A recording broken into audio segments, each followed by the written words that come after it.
everyone. Welcome back to the InfatuAsian Podcast. We are talking about romance today. It was going to be our Valentine's episode, but we actually have 2 Valentine's shows for you this year. So I called in some friends. We're going to do a K-drama Valentine's show, and I thought the theme would be romance. And we asked people to pick their favorite love line or romance story within a K-drama. And so we have a real star-studded cast. I'll tell you about them in a second. But before we get to them, I want to introduce my co-host for the night. You know them already. They're my day ones, my K-drama posse. It is Jennifer and Nadira. Hey guys, how's it going? Good, how are you? I'm doing well. Happy Saturday. Well, it's Saturday for us. It's Sunday for Nadira. Happy Sunday. What's new in Brisbane? Oh, everyone is just complaining about the weather. You know how it goes. It's real feel is 40 degrees. It's so humid, so sticky. I think my aircon has been on continuously for about 2 months now. Oh, It's so bizarro, right? It's like Jennifer and I are in our fleeces and our hoodies. yeah. It's been chilly in San Francisco and rainy, but you're complaining about the sweltering heat.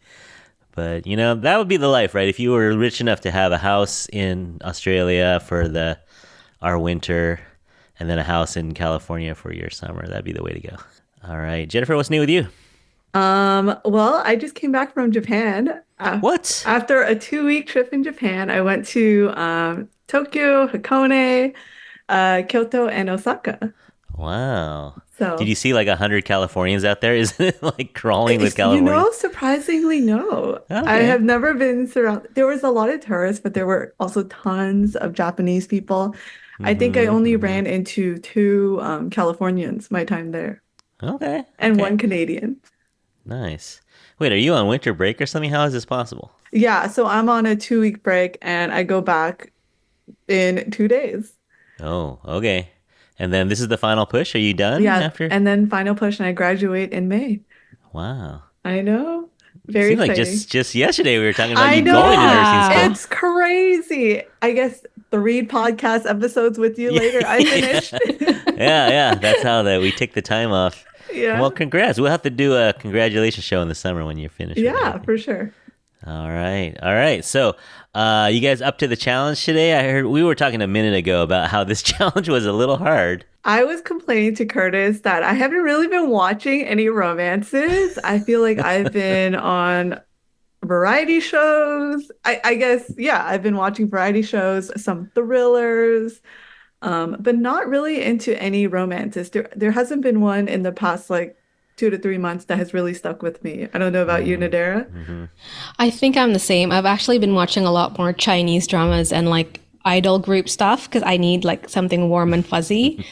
And I don't know, I think K-dramas are just filled with revenge in 2023. It seems like it, yeah. Yeah, actually, now that you mention it, there's a lot of bloody ones, revenge ones, bullying ones. Yeah. Mm-hmm. Huh. Okay. Well, we'll see. You might have to dig deep to come up with an episode or a love line. That is kind of how K-dramas built their reputation, though. Yeah, is romance and love lines and one true pairs and those Yeah. kinds of things. Boys Before Flowers. Reincarnations. There's a lot of reincarnations this year. Yeah, or actually, you know, there's some supernatural love stories in the last 2 years or so. A lot of, I mean, probably ever since Goblin, right? Goblin was kind of the roadmap for supernatural love stories, and then so I don't know. But there's a lot to choose from. So hopefully you guys came up with the one. But the way the format's going to work tonight is I actually asked some friends of ours to make little clips for us, or some of them actually got on a call with me. But we talked to, it's basically an all-star cast of K-drama podcasters. We're talking to Judy and Linda. They made a tape for us from K-drama My Eyes Out. Leah from Afternoona Delight Podcast. Jess, our good buddy from Daebak K-Rambles. And Margo from K-Drams with Margo. And last but not least, the trio from the Pocha Playlist. Andy, Jenny, and Brandon will make an appearance on this show. So they recorded these for us. And we're just going to break it down, and then maybe we'll slide our picks in between. So you guys don't have to do a lot. You do have to have one pick, but you don't have to do a lot tonight. You just have to react. I love that. All right. Let's see. Should we start with one of us or should we start with one of them first? Well, there's more of them than there are us, so I think we should save the best for last. save ourselves for last. Yeah. Okay. All right. So let's go with Nadira. Why don't you pick one to go with? Let's start with Afternoona Delight. Oh, yeah, good. All right, so we're going to start with Leah from the Afternoona Delight Podcast, a great name for a podcast. It's super fun. Like these ones. So it's Leah, Megan, and Amy, and they write romance novels. So they kind of knew each other in passing from conferences or whatnot. So they knew each other as American romance novelists. And none of them are Korean, none of them are Asian, but they just kind of bonded. I think it was Crash Landing on You, if I recall correctly, that they said, "Hey, you got to watch this. This is right up our alley because, romance novels and, romance shows." And they got into it, and then they started podcasting, and they're super good friends now. And it's just like listening to three women just chatting about life and about just what's going on with their careers and their families. Some of them are moms, and they talk about K-dramas as well. So everybody give them a listen. But so Leah's in the West Coast, so she was the one who called in. So everyone out there, I'm going to play a little clip from Leah. So we are with Leah Riley, a romance author who's written over 25 books and is also one of the co-hosts from the Afternoona Delight Podcast. Hey, Leah, how's it going? Hello. Thank you so much for having me. I'm really excited to be here. Oh, I'm stoked to have you. I want to hear your answer. As someone who's written so many romance novels, this should be good. We have to do an episode together sometime. So we'll get you on the real pod one of these days. We'll do a full deep dive into your background. Love it. All right, but for this little snippet, we wanted to hear from people who watch a lot of K-dramas. We wanted to hear what their favorite K-drama love line is. So was this hard for you to come up with? No. Oh, it's easy. It's a slam dunk. As soon as you said it, I was like, I know exactly which one I'm going to say. All right. So without further ado, what is your favorite K-drama love line? All right. So just do the line, no context, and then we unpack it. Yeah, that's up to you. However you want. You can give the context. Let's start it like this. So my love line is coming from a drama that's called The First Shop of Coffee Prince, or as it's normally known, just Coffee Prince. Uh-huh. And the line is, I think it's iconic, but it is a line spoken by the actor Gong Yoo, who his character is Hong Kyul in the drama. And he says, "I like you. Whether you're a man or an alien, I don't care anymore." And then he goes in for the big smoocheroni. Yeah. I know. You know what? Full disclosure, I haven't watched Coffee Prince. I feel like it is more modern and edgy than dramas coming out now. Huh. What year is that again? 2007? Oh, gosh. I feel like it might be like 2008, but I am jumping at straws right now. Somewhere around. 2007, I think, actually. Yeah, 2007-8, I believe. And I will say the first couple of episodes, for anyone who watches it, does look like it might get kind of problematic with a little bit of like over the top, like gay panic and things. But if you just kind of like hook in and like stay the course for like 2 episodes, there's a very big tonal shift, and I think it actually feels very very affirming and positive for the rest of the drama. Okay. All right. Yeah. No, you know what? Jess gave me a hard time about not watching this one because we did a K-drama draft, and the category was pick a drama with anyone from Goblin. Pick another drama with anyone from Goblin, and she mentioned this, and I was like, "Oh, I've never seen that." And she's like, "Wait, stop the podcast. What do you mean you haven't seen Coffee Prince yet?" So it's very good. It's very good, and I think it does something where I don't think it's really easy to do. Kind of like a hidden gender trope so much in modern contemporary romances without it feeling like it's going to get really icky or weird. Like I think cringy, it can work well in like the Joseon dramas to a point because you can have like folks like in the palace and costume, whatever. But in this one, I think honestly, this is a whole conversation for a different time, but my hill to die in is I feel like in many ways this could be almost like a non-binary romance, but it's very like throughout the drama, Gong Yu is grappling with the fact that he's developing feelings for what he thinks is a young barista, a young male barista in his coffee shop, who's actually a secret girl. He only hired young, cute boys basically to work at the coffee shop. And so he has growing feelings, and finally one day just decides like screw it, like he's like unpacked everything. I don't care, and he goes for it. And so it's kind of this idea that like love is love beyond anything, and it's just a really, I just love the scene so much. She's painting, she's got paint on her face, like he gets her up against the mural. I like it. Oh wow. All right, no, good pick. I don't think anyone's going to disagree with this. I've never heard anything bad about Coffee Prince, so good choice. Thank you so much for coming on. All right. Well, thank you so much for having me. And yeah, we'll connect soon. All right. Listen to Leah on Afternoona Delight if you get a chance, people. What do you think of that pick, Coffee Prince? It's been so long since I watched it, so I'm not even sure how strongly I feel about that statement. An oldie but a goodie. It has a lot of good points, though. It's funny you say that because I literally had to reread the summary of Coffee Prince on Wikipedia because all I could remember is the kiss scene that she was referring to and nothing else. And I will say that this is like a classic. It's like something that is super fun to watch, and it was ahead of its time. And it actually gave birth to like the whole gender bender kind of drama thing. So it actually like led to one of my other favorite dramas, like You're Beautiful. So I'm glad that it exists.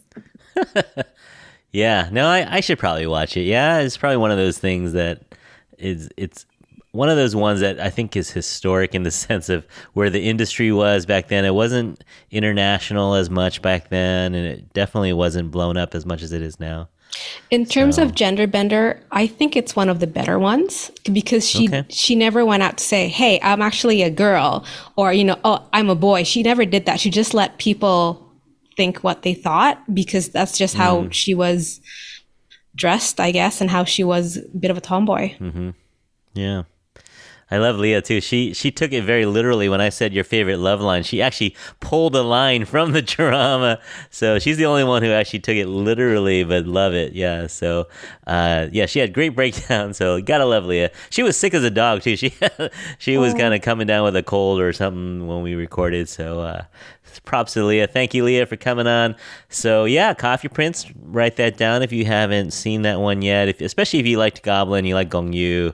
I mean, this is probably his best drama other than Goblin, yeah? And don't forget the Cafe Boys. The Cafe Boys is a reason to watch. Yeah. Kim Jae-wook is my favorite. All right. So, everyone out there, I hope you agree with that pick. I think it sounds like a solid pick. You know what? I think maybe we'll insert one of our picks now. Does one of us want to go first? I'll go on for 2023. I was I'm not sure what the word is because I didn't like the original version, but the first one, but the second one, soundtrack number 2, I was surprised how much I enjoyed it. And I wondered it's because I didn't like the first one.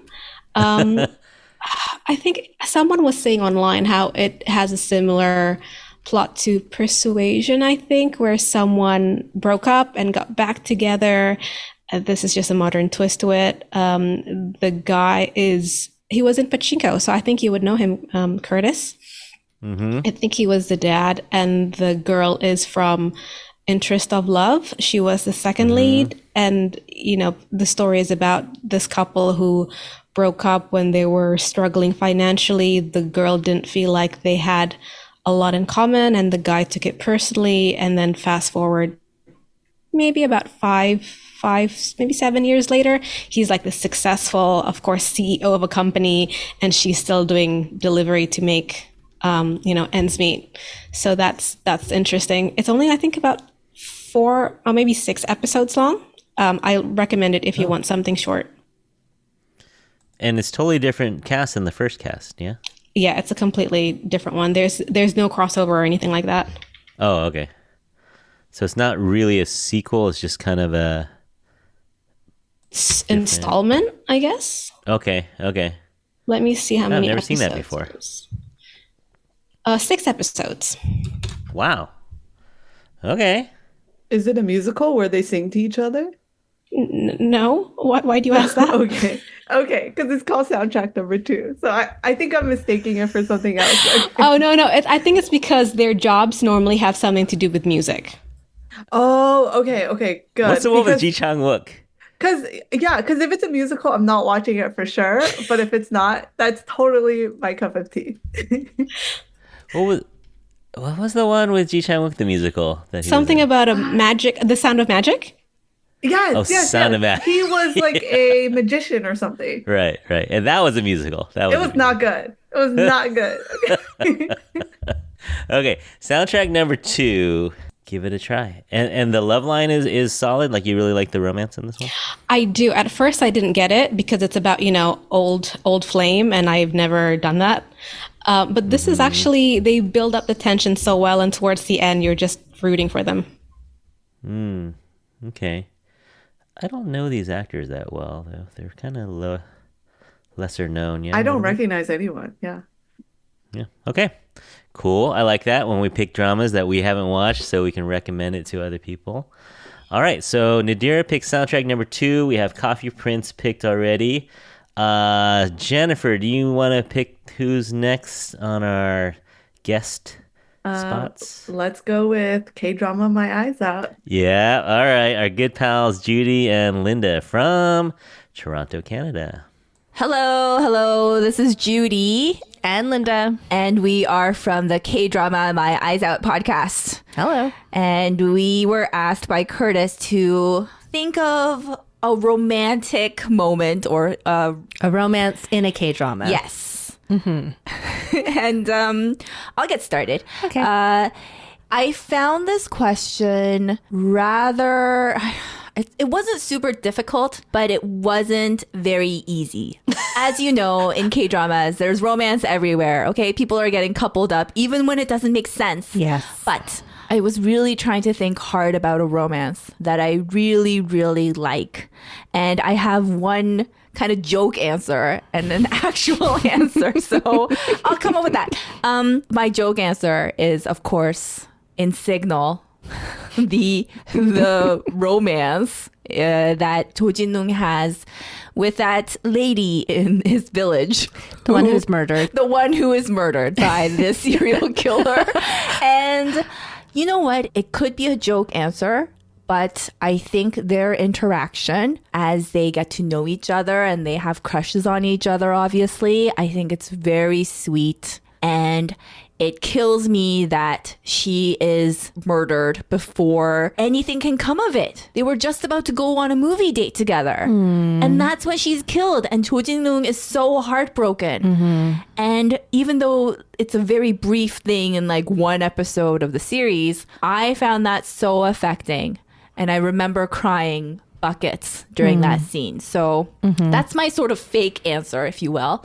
And then my real answer now is I really like the one-sided crush, kind of, that happens between Sun-deok and Ryu Jun-ho's character in Reply 1988. Yes, Park Bo-gum is there in the background. It's fine. He's Park Bo-gum, everybody. But the way that Ryu Jun-ho portrays, he's liked her for so long. And it's always like he can't bring himself to express it. And she, I think, likes him at certain points in the series, but it's always like sort of missed connections. And if he had taken that one step, they would have actually gotten together and possibly been very happy together, but he just couldn't do it. And so Sun-deok gets taken by Park Bo-gum's character, Taek. And hey, that's nice too. I love them together. They're cute, but like that Ryu Jun-ho longing. Is so well done. Yeah. I was also thinking of that romance actually when I was thinking about this answer. Yeah. But yeah, the same as you. I found this question kind of difficult, but also not. Difficult in that, yeah, like every K-drama has a romance in it. A lot of them aren't particularly good. No. A lot of them lack a lot of chemistry. So I had to really think about the last time that I saw a drama where I actually rooted for the characters to get together, and I was really happy that they were together and they were so cute together. And what I came up with was Park Hyung-sik and Park Bo-young's characters in Strong Woman Do Bong-soon. Yes. So, and the reason why is just because their relationship was so believable because of the amount of chemistry they had. And he was just so sweet. He to was her. great. Yeah. So sweet and willing to do anything for her. And the way that their relationship kind of developed, it wasn't like one episode, oh, I hate you. Next episode, I love you. That happens a lot in dramas. Yeah. It was more of a slow build up or a relatively slow build up. So yeah, it really came down to the chemistry and the way they portrayed it, I think. Yeah. Man, that was a long time ago. It was. Yeah. But so good. Anyway, that's our answer to this all-important question of which romance is the best in K-dramas, in our experience. In our opinions. Yes. So thank you very much for letting us participate in your podcast. Yeah. And thank you. If you want to check out our podcast, it's called K-Drama My Eyes Out, and that's available anywhere, everywhere. Come listen. You don't have to. I mean, you really don't have to. It's fine. Yeah. Thanks for letting us participate. Bye. Thank you. My Ride or Die podcast. Sorry, yeah, Curtis. that was you've heard our origin story. If it wasn't for them, that's kind of how we got started. So yeah, thank you, Judy and Linda, for talking on there. And Judy added that she messed up on the name in reply. She called her Sondok, but she meant to say Doksun. So anyway, if anyone caught that, Judy realized her mistake after she recorded it. But yeah, some classics there, right? So we love Signal as well. Not really a romance, but yeah, she has a point. There is a definite love story for a minute. It doesn't turn out well. There's actually multiple love stories in Signal, to True. be fair. Yes, and a lot of true. them were compelling.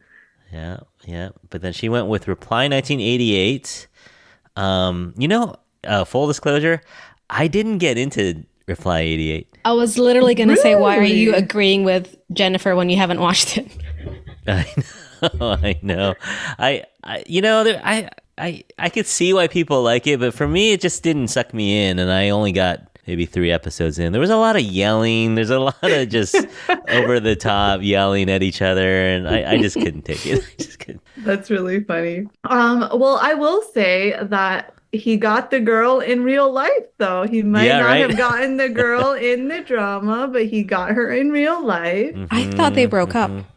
Even though they broke up, let me clarify. True. He temporarily got her in real Right, life, even though right. it didn't work out. That's real life. That's not drama land. Yeah. That's just how life works out. But I thought it was really fun, regardless. Yeah, and actually, Strong Woman is one of the first dramas I watched too. I love Park Bo Young in that. She's so cute. Yes. So good in that one, and the romance. Yeah, you're not watching. I wasn't really watching for the romance, but it was cute. It was cute in there and just really well done. I agree, I would Jennifer. argue the only good thing about that show was the romance. Everything Oh. else was not good. The romance saved that show. That's what I would argue. I agree. I okay. haven't seen any other show where the chemistry was just that sizzling. Yeah. So yeah, that shows. Yeah, it does have some problems for sure. Over the year, it doesn't age terribly well, but I remember watching it as one of the first K dramas, and it was fun. There was the jokes. Not all of them work, but it had all that. It had a little bit of a mystery plot, a little bit of a supernatural hint to it, definitely some comedy, and I guess a sizzling romance as well. But yeah, all right. So we have some good ones though. At Reply 88, we have Strong Woman Do Bong-soon, and we have Coffee Prince, and we have soundtrack number 2. Of those, I've only seen one of those, but okay, we're gonna keep going. Let's do one more, and then either Jennifer or Jennifer wants to be last because she thinks she is gonna bring it home with a killer No, pick at the There's end. too much pressure. Can I go second to last? She said, "Save the best for Okay. last." Hey, did I say I was the best? No. Okay. All right. Let's go with my friend Margo from France. She is a podcaster in a town not Paris, outside of, kind of on the border with Switzerland. She lives over there, and she does a podcast show in French. And I would tell, it sounds great to me. I I can't listen to most of the episodes. She has a few in English. I did one with her for The Glory, but she does interview different actors and whatnot in English. So there's a few episodes in English, but most of them are in French. Okay, let me go ahead and play this, and I'll describe the drama a little bit. Okay, so I'm with Margo from Kdrams with Margo, and so the topic is, what's your favorite romance in a K-drama? And Margo, what is your pick?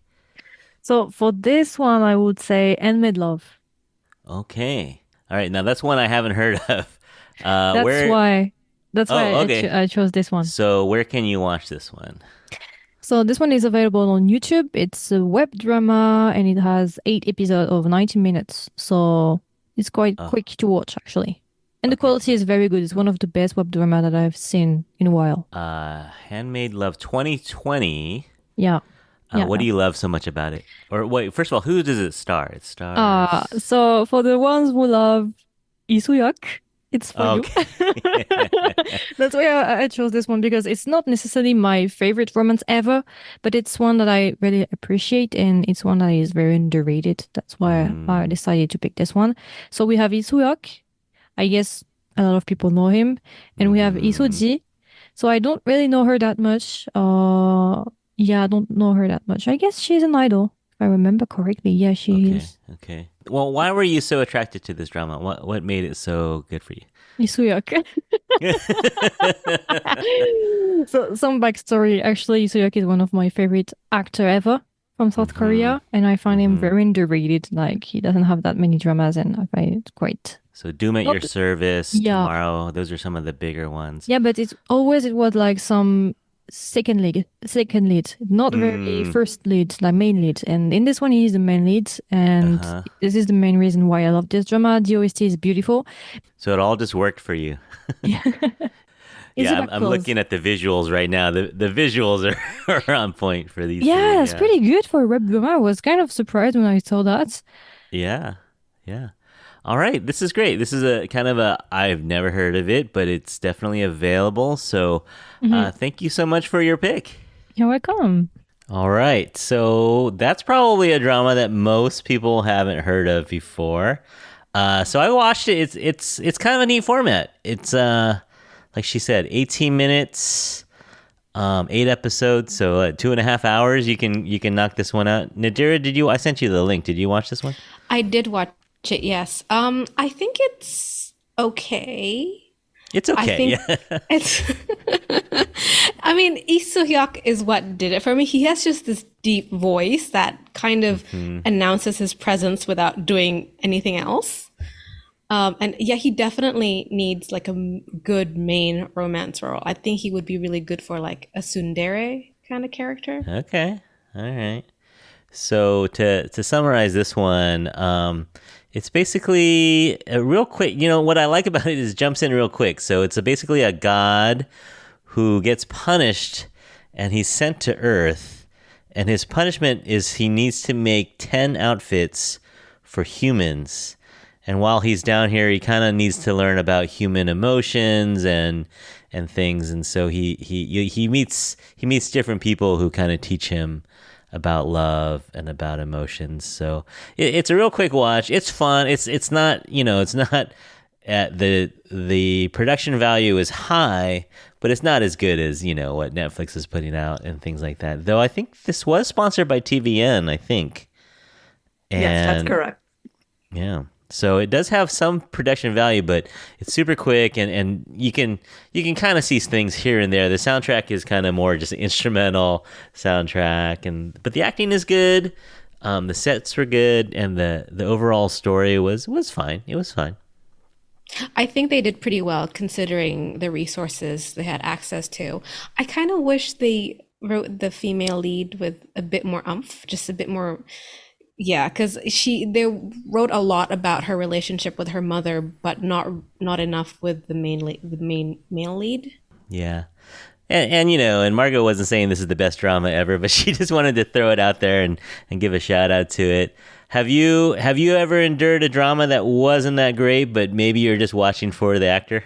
I actually have. I actually watched another drama where Lee Soo-hyuk was the second lead, and I watched it just for him. So she might actually be interested in this drama. It's a bit of an oldie. It's from 2014, and it's called Valid Love. And he basically plays like a carpenter who the female lead is having an affair with. So it's kind of like a steamy romance, if that's her thing, which it seems like it is. So I would recommend that for her.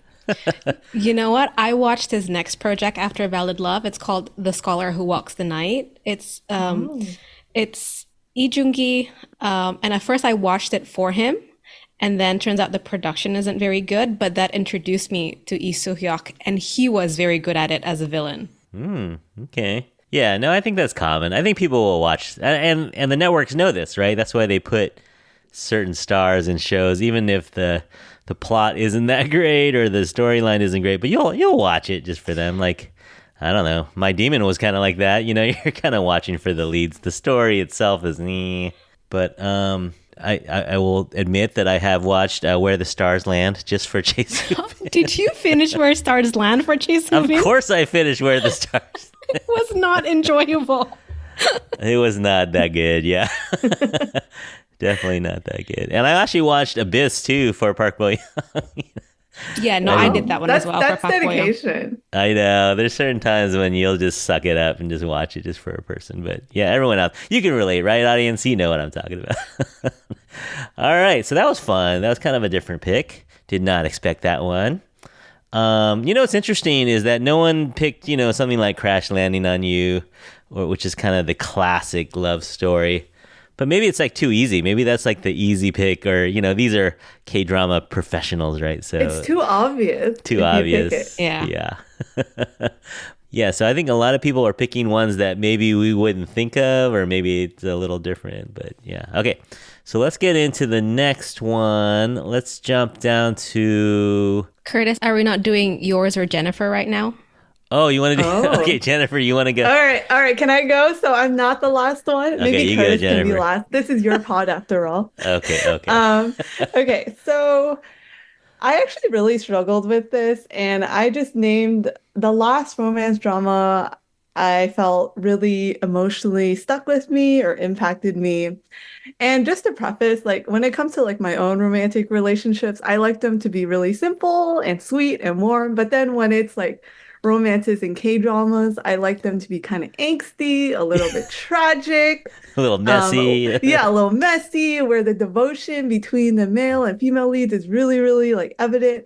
And so for me, The Red Sleeve really hit all those boxes for me because I've mentioned it in the past. It's a historical drama between a maid and basically the king. So you can see where the conflict is already. And I feel like it just takes you on this really like epic journey, both romantically, but also in terms of like their personal developments, because I feel like they grow a lot alongside each other. But I will warn you that this drama will leave you with a bit of an emotional hangover. So it's a drama that I look back really fondly on, but I'm not really in a hurry to rewatch it. But if you want to feel a lot of emotions, a lot of happiness and then sadness, highly recommend. Okay, Red Sleeve. Yeah, we did talk about that in the last draft, but all right, Red Sleeve sounds solid. Another one I haven't watched. I guess I'm way behind. I am way behind. I need to get on. I love Lee Se-young. Like, you should watch all her stuff. Okay, all right.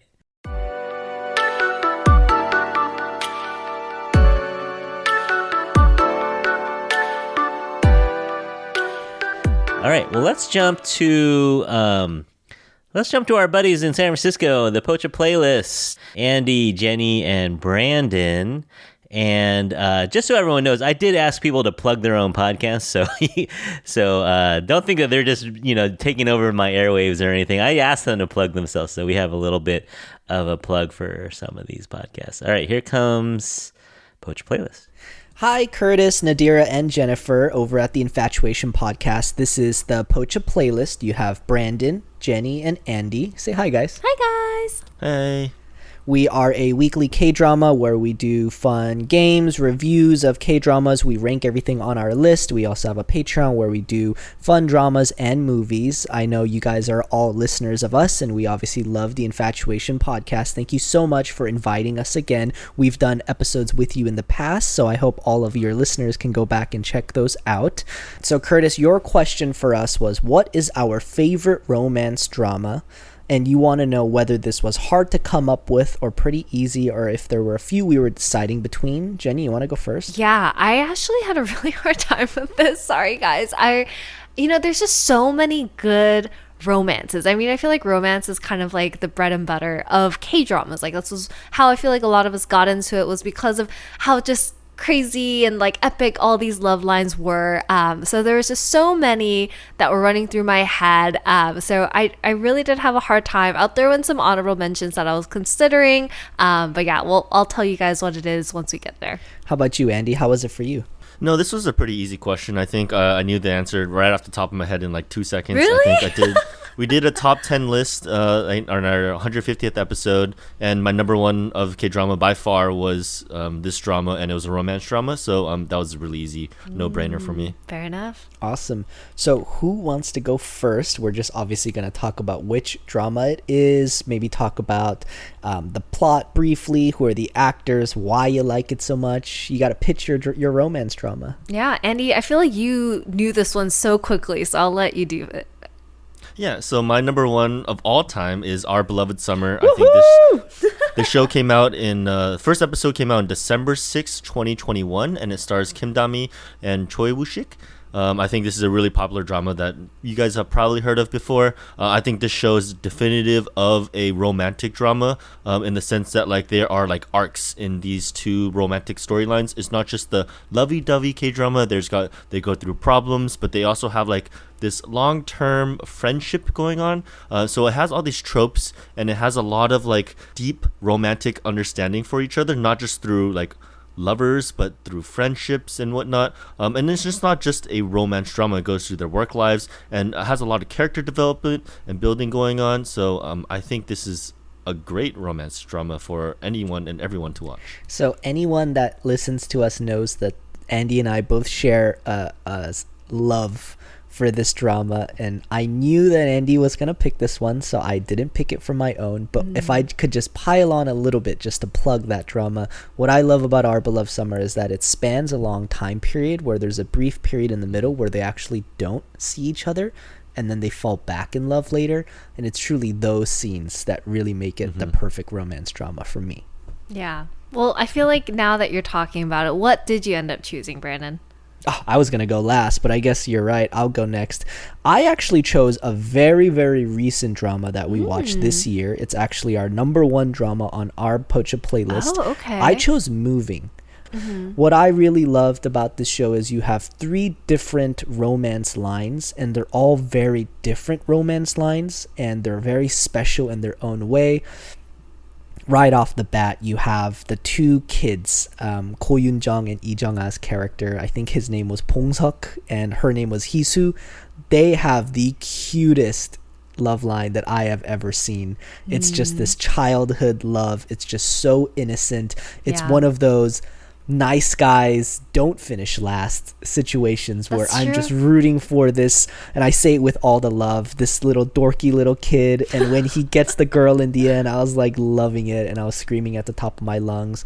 You have the main character, just because he's the highest build, you have Roo Seung-rong's character and his love line. They call him the monster in the show. His is a little bit more tragic, but I think it's, you know, another side of love that's more painful, but you gotta see it. And then you have Cho In-sung and Han Hyo-ju's love, which is just, it'll melt your heart. I think Jenny cried the first time that they kissed. So That sounds so weird on my end, but yes, I did. I was thinking about, you know, what drama had really impactful love lines, and I was like, wait a minute, this drama had 3. Why don't I just pick this one? So Moving from 2023 is my official pick.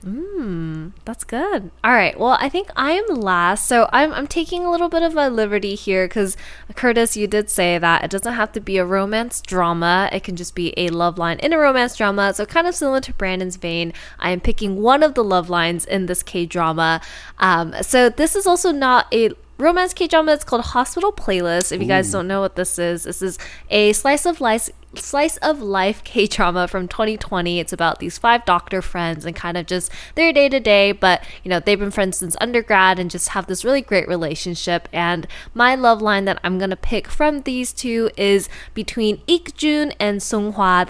Ik-jun is played by Jo Jung-suk and Sung-hwa is played by Jun Mi-do. But you know, similar topic that you guys brought up earlier with Our Beloved Summer, they truly had a relationship from when they were an undergrad together. It was kind of like just bad timing on both of their ends. They never were able to tell each other their feelings. Now that they're adults, they've just gone through so many things, and once again they kind of reconnect and just fall in love. And I really appreciated it, mainly because it was a very mature relationship.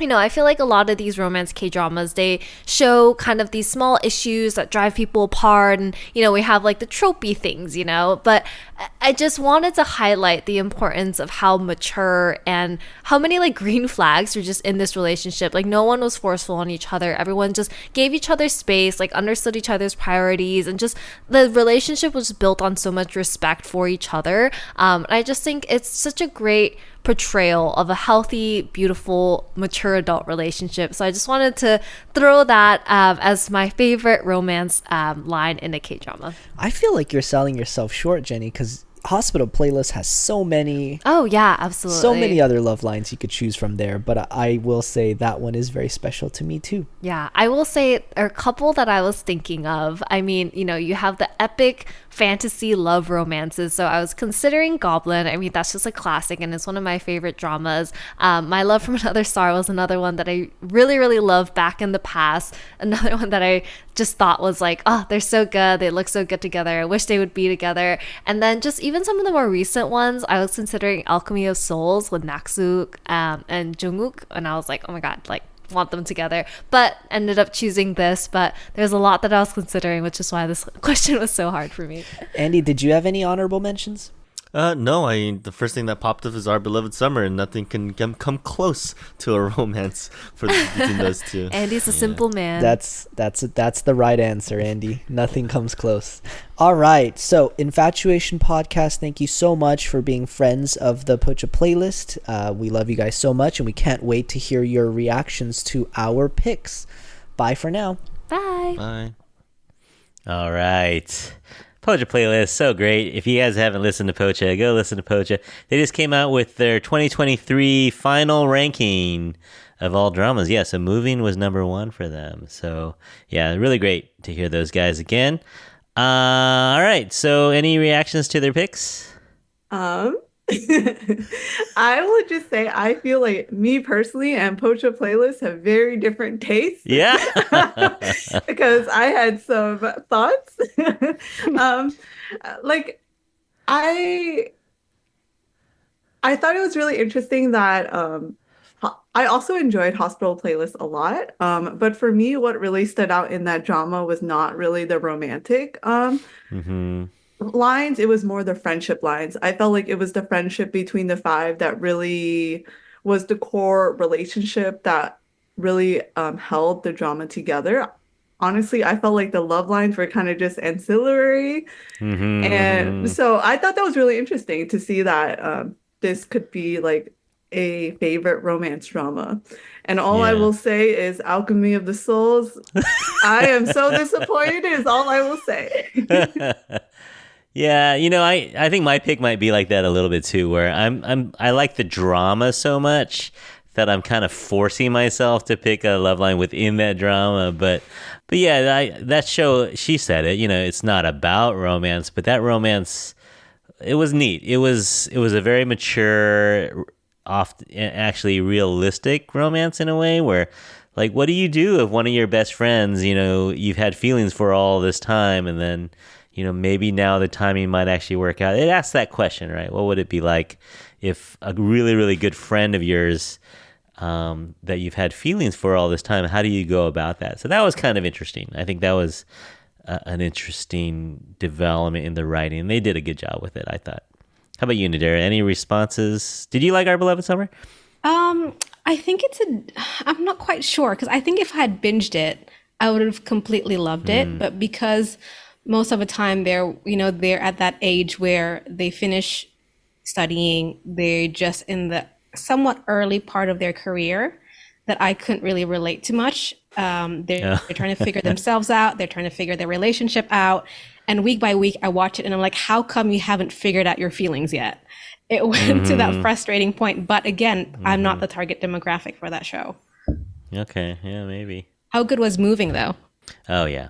Yeah, I think you could have picked any one of those love lines. Yeah. Like, my favorite one in that one was, the monster one. The flying daddy and, and the mom that had spidey senses. Right. Was that your favorite? My favorite was the one that just can't, die or, heals fast. The monster? Yeah. So that's the one I was thinking of. So. Oh, interesting. Okay. I haven't cried. That was the hardest cry I did in 2023 from a K-drama. Yes. Oh, was it the relationship between him and his son? The coffee girl. Oh my God. Okay. I remember now. I actually forgot for a moment. Okay, I agree. I agree. Right. Yeah, and actually she was in Hospital Playlist. She played the sister of Wanik. Yeah. So, yeah, I love that drama so much. And it at first I would probably just like it just if it's like superhero-ish, right? But then they throw in these really deep, complex love stories it made it really good. It was really good. Good picks, everyone at Pocha. Thank you for joining us. Always fun hearing your voices. And let me see. I'll go next, and then I'll let Jess bring it in at the end here. Jess really killed it on her thing. Okay, so mine, like I said, is not a romance drama, and it's one that I've shared before. I'm gonna go with Our Blues, and I'm gonna go with Shinmina and what's his name? Lee. Mr. Sunshine guy. Oh my goodness, Byung-hyun? I forgot too. Huh? Byung-hyun? Byung-hyun? Lee. Oh yeah, we got. Lee Byung-hyun. Yeah, you're right, Nadira. Byung-hyun. Lee Byung-hyun. He's so popular too. I know he's in so many things. Mr. Sunshine, Squid Game. He's in Our Blues. So their quote unquote romance is super traumatic. Is so much trauma, so much history, and it's super complicated, and it's not very romantic in a way, but it's very complex, and it's love. Like sometimes love isn't lovey-dovey love or romantic love, but it is love, and they had a real deep love for each other, I think. Well, especially he had a real deep love for her, and then they just need each other, but they're so broken themselves they don't know how much they can give. So it's just really I just rewatched it, so I really liked it, and I really wanted to highlight it, because it just shows a side of love that's a little deeper, I thought, and a little messy, messy, and also very touching. So that drama, man, Our Blues. If you're, I guess the audience knows by now, I like these dramas, right? Where there's lonely, sad people who are broken and who don't have anyone but each other. I kind of get gravitated towards these, even though I don't really have much trauma in my own life. I was going to ask Curtis, are you asking for help? What's going on? It's a cry for help. No, it's weird. It's weird. I middle class family in San Francisco, but for some reason, orphans or kids that are abandoned or just people who have lots and lots of baggage somehow attract me. Let's see. Any thoughts on Our Blues? I did not watch Our Blues. Oh, you never watched it? What?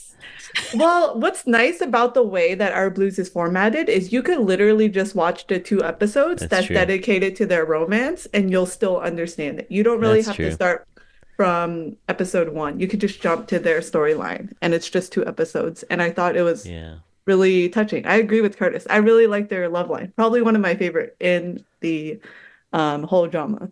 Yeah, for sure.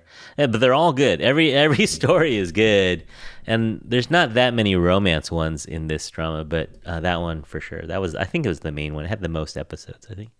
I think so. Yeah. All right. So that's my pick.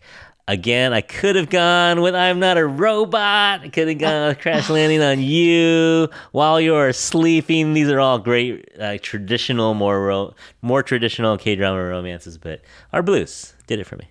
All right, let's wrap it up with our good buddy Jess from Daebak K-Rambles. Here you go. I think you'll like her pick. Hi, my name is Jess, and I host the Daebak K-Rambles podcast where a couple of friends review Korean dramas. My good friend Curtis asked if I'd so graciously share what my favorite romance drama is, and this question is, to me, deceptively simple. In other words, this was hard, Curtis. So difficult. But I think it's kind of interesting to dissect the completed romance dramas on my drama list, or just the romantic couples I've had the pleasure of seeing.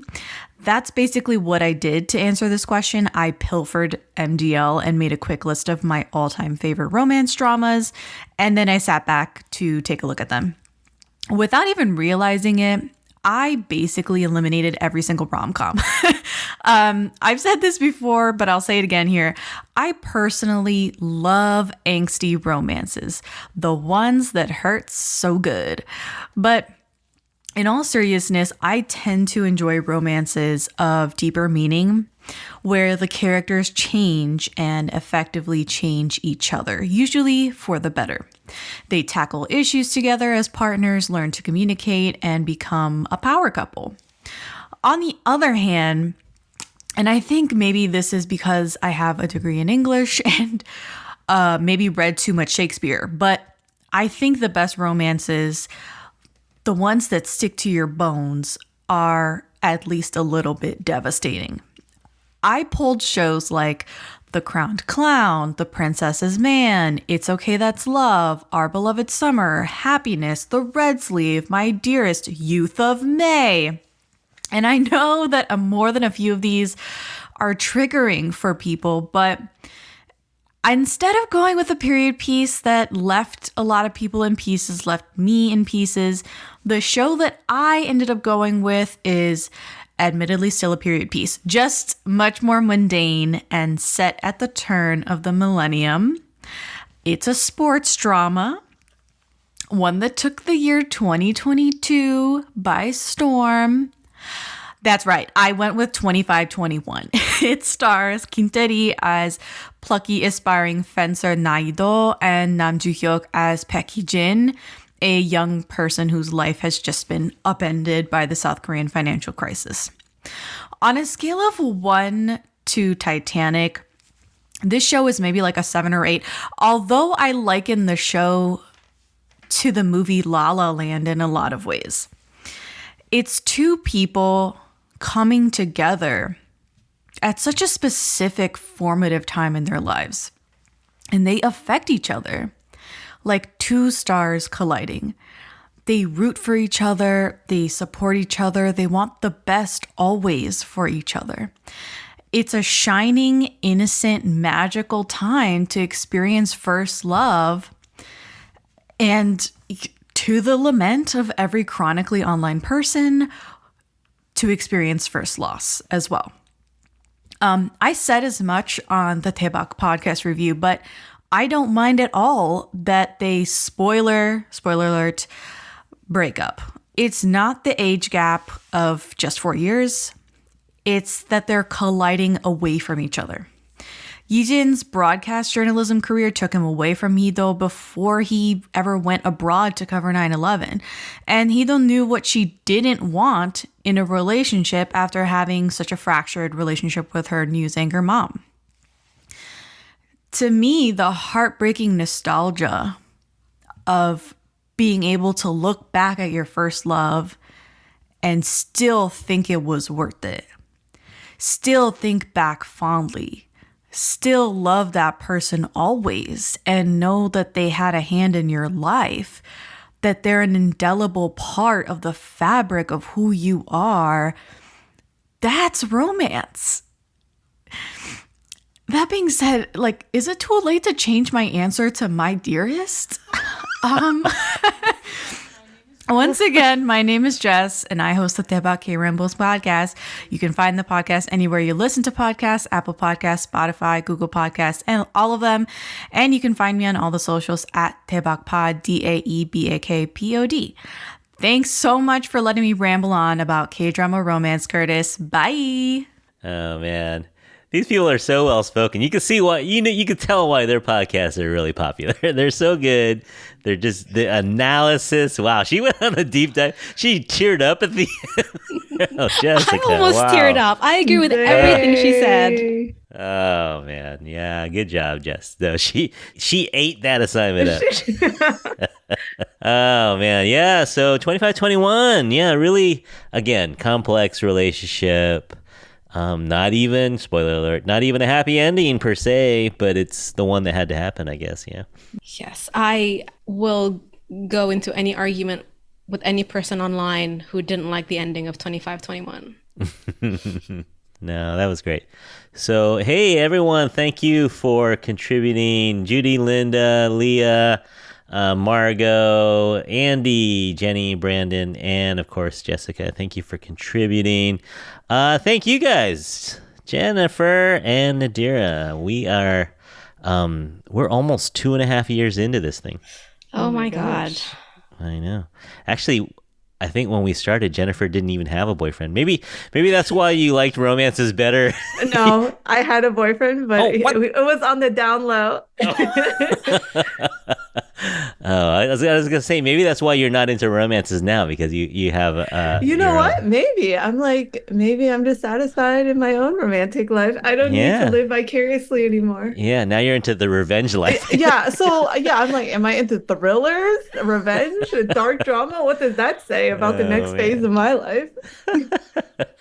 Oh yeah, no, it's fun. I think K-dramas are still fun. Like Nadira is more into the C-dramas right now, but I'm still enjoying K-dramas. You know, I don't watch that many, to be honest now. I think in 2023 I might have watched 6, maybe 7. But I'm becoming a lot pickier. Yeah, that's true too. And plus I'm watching, there's so much Asian American stuff now that I'm kind of busy watching those things too. So that's good. But everyone out there, how do you feel about these picks? I hope that you've at least resonated with some of these. A pretty diverse take from different people. Yeah, you selected some, this select podcast is so diverse that I think they contribute different things. Yeah, really fun. And I just selected people that owed me a favor. I mean, they're not getting paid for this. No, they don't owe me anything. But what I'm saying is I picked people that I knew would do it, or that I hoped would do it. Yeah, you get different age range, you get different locations. Yeah. Different genders. Yeah, we got all over. France, we got California, we got Florida, we have Toronto. Yeah, so that was really fun. I don't know, maybe we should do this again with another category. Can you think of any other categories that we could do this with? Ooh. Well, I don't know how many favors I can keep calling in on these people. Do you want to do 4th of July? Oh, 4th of July. 4th of July, patriotic dramas. What would be the theme? Mr. Sunshine? I was thinking of Mr. Sunshine. I was like, what is going to be the theme? For country, or what is that? What was the one with Snowdrop? What was that? Oh, yeah, Snowdrop. Okay, so maybe something summery. Maybe, all right. Youth dramas then, if it's summer. Wow. But I feel like that's going to be romance, and I also haven't been watching any youth dramas. Yeah. Well, we'll see. Yeah, the idea of another draft is going to be hard for me. I just don't watch enough. So. I know. This is getting really hard. We all just need to find a drama we're all watching. Okay, yeah. Maybe we'll do another one of those episodes where we just watch a drama. Do we need to venture to other, like, Thai drama, C-dramas, Taiwanese dramas? Oh, look at Nadira trying to get us on that C-drama. I'm actually down for Thai drama. Yeah. I've actually watched a couple of Thai dramas in the past, and they're spicy AF is all. Yeah. What do they call boy love dramas? They have boy love. BLs, they have everything. They have like kidnapping, anything you can imagine under the sun. They will do it. Oh man, we could do movies. We've never done movies. I know. I was gonna suggest movies. I don't know how much you guys watch. I've only watched like 3. It's about access for me as well, because it's not that easy to get unless I, do the alternative way. Yeah. My Asian TV. Yeah, Jen will drop you a link. I'm gonna bleep Make sure that you have out, ad blocker. Ad blocker, please. Just remove this whole conversation, Curtis. Oh man. All right. Well, as usual, always fun chatting with you guys on a rainy Saturday night. Well, Nadira, a sunny Sunday afternoon. A rainy Sunday afternoon. Oh, is it rainy over there? All right. We got to do, you know what? My dream, Nadira, my dream is that we do one of these in person. Oh my god. So either Jen or I have to fly to Queensland. Well, it's 2v1. I think we know who's flying. Yeah. Should we do like halfway and meet somewhere in the Pacific? We should meet in Asia. Hawaii, Guys, we should meet in Asia. We should meet in Seoul. Oh my god. We should meet in Singapore, Seoul, or something like that. Or Hong Kong or 2026, 2027? All right. Yeah, wait, maybe we should have a GoFundMe or a Patreon or something just to get flying Nadira to California. Have you been here before? Have you ever come out? No, I haven't. Oh, we got to get you out here. Yeah. So Jennifer's up the street. I can find Jennifer pretty easily. So. Or I can walk to your house. If I set my mind to it, I could probably walk over. You both can have a holiday in Asia and I'll just meet you here. No, but I got to move the whole family. I'm not. Not so easy for me just to pick up and leave. I had to explain some stuff to the wife, but it's like so gonna meet 2 girls in Asia. Yeah. Not suspicious at all. Not suspicious at all. That's totally not sus. Trust me, hon. It's for the podcast. It's for the content. Oh no. No, I think it might be easier to move you over here, Nadira, so we'll get it. But all right, so that's my dream. We'll see. One of these days, 2026, yeah, that's reasonable. Jen will be making big money by then. Jen will sponsor you over. Dude, all right, we'll split it 50-50. I'll sponsor you. Come on, man. I'm a teacher. You're the nurse. Hey, you worked for 30 years, okay? I've worked for 0 at this point. So give me some time. Yeah, 2026, plenty of time. Yeah, okay. All right, so thanks again, guys, and we'll talk to you soon. We'll talk to you online. We always chat about something. What are you guys watching? Actually, we haven't asked you guys what you guys are watching. I just finished episode 2 of Captivating the King. That has Jo Jong-sok from Hospital Playlist and Shin Se-kyung from Run On, Black Knight, The Man Who Guards Me. I really like episode 1, but episode 2 had a little bit of too much political intrigue for me. But at the trajectory, I think I'll keep watching. Okay. Jen, you watching anything? Or are you studying? Oh, you're on break. You just got on vacation. I know. I haven't watched anything. I was going to start the Bequeath. Bequeath? Is that how you say it? The Bequeath. I thought you said Cookie. I thought you were talking Daebak. I was like, Daebak? There's a drama called Daebak? I'm eating. Okay, sorry. Okay. The Bequeath. The Bequeath. It's the thriller. Apparently it's good. Yeah. I was reading reviews and people really like it. But it looks really scary and dark. Okay. Can I suggest that we all watch A Shop for Killers? Oh wait, what is that? That sounds really familiar. That's Lee Dong-wook with the girl from Kingdom who was like the young queen. And apparently it's about this guy who runs a shop where assassins hang out and his niece wants to move out or something. I wanted to watch this. Okay. Yes. I wanted to watch it. It was on my radar. Yeah, no. Isn't Pocha doing a Patreon on that one? Or someone's doing something on that? I forget. I think they're just going to watch it for normal episodes. Yes, A Shop for Killers. I think you guys have it on Hulu, don't you? Yeah, it would be Hulu for us. If it's Disney for you, it's Hulu for us. Don't worry, I can access anything. Yeah. That's not a problem. Jen doesn't subscribe to anything except for ad blockers. Wow. All right, guys. Well, thanks again for spending time with me, and we will talk soon. Maybe we'll talk a little Shop for Killers soon. You guys are very quiet tonight. What's wrong with you guys? Are we normally talkative? I feel like I'm regulating myself as usual. Oh, I don't know. I feel like I do these pauses expecting one of you to jump in, and neither of you jumped in. I'm like, all right, so great time, guys. And then there's like nothing. Because I'm like, should I talk? Should Nadira talk? Someone I don't want to talk over her. All right, let me try that again. All right, guys. As usual, fun chatting with you. What's going? Oh, no, I don't even know what I'm doing anymore. You should just make that your ending. All right, I'm just gonna hang up on you. All right, so don't take it personally. All right, guys. As usual, fun chatting with you, and we'll talk to you soon. All right, bye. Bye, everyone. Baby, I missold you. But why is it $13.99? Soju bottles over ice. No one looking at a price tag, yeah. Easy peasy like a bike. Bumping speakers and a mic stand, yeah. Soju bottles over ice. No one looking at a price tag, yeah. Easy peasy like a bike. Bumping speakers and a mic stand, yeah. Mayo, pour that milky cereal.